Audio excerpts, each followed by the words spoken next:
तर गाईज मी सगळ्यात पहिले शॉपमध्ये आलो. शॉपमध्ये आल्याला सगळ्यात पहिलं काम म्हणजे युनिफॉर्म घालायचं. युनिफॉर्म घातलं आणि तेवढ्यात मी सगळे ऑर्डरचे केक चेक करत होतो.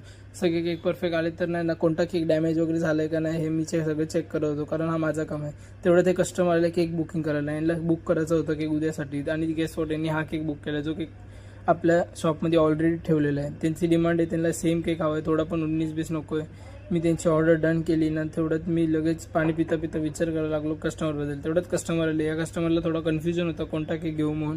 त्यांनी घरी फोन लावून विचारला आणि केक डन केला. यांनी रबडी मावा केक डन केला, म्हणून मी यांना यांचा केक लगेच पॅक करून दिला आणि यांनी पेमेंट ऑनलाईन केलं होतं, म्हणून मी त्यांना लगेच नाईफ वगैरे टाकून दिलं.